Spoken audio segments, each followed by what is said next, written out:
Specialised supported housing video 2. Supported housing versus buy-to-let. The audit nobody is publishing.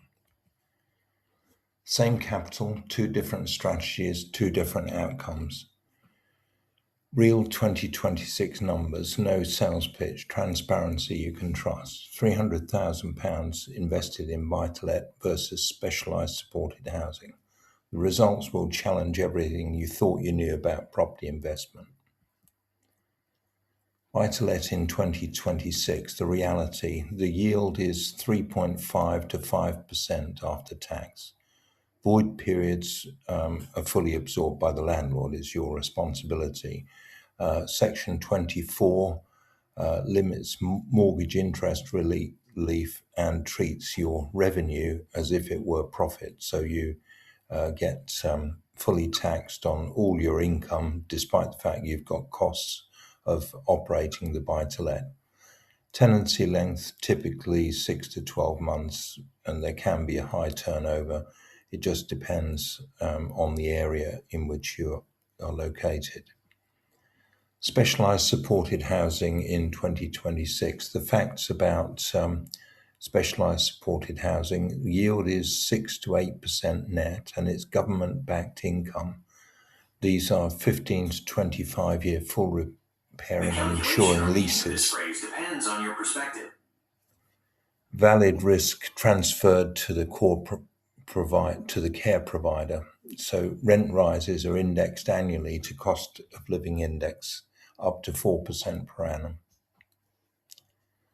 The yield range buy-to-let is 3.5 to 5% after tax. SSH is 6 to 8% net, government-backed. Income source, buy-to-let, private tenant payments versus SSH is government-backed via the care provider. Lease length, buy-to-let is 6 to 12 months, high turnover. SSH is 15 to 25-year full repairing and insuring leases. This is a long-term passive investment.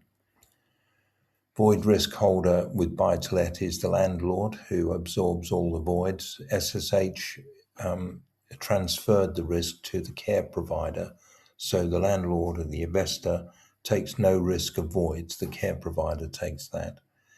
Rent growth indexing, buy-to-let is market dependent and there's no guarantee. It is a rising market at the moment because of the high demand and short supply of rental properties.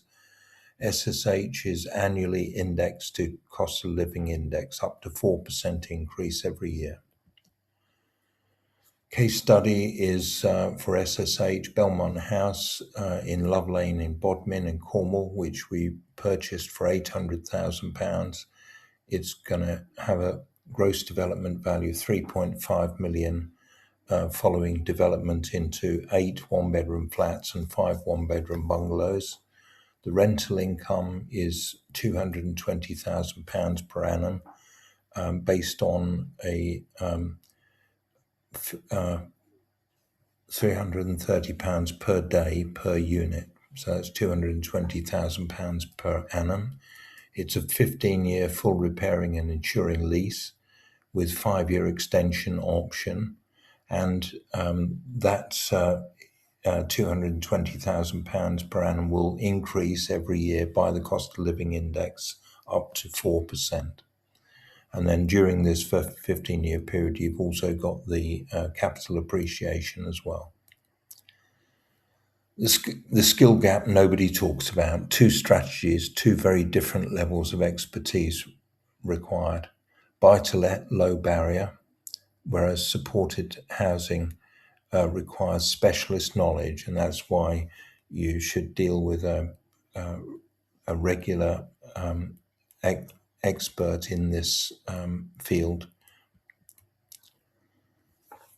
Complexity requires deep specialist knowledge. It involves negotiation with registered care providers, negotiation with the Specialised Supported Housing Commissioner, who needs to give a letter of support for any scheme.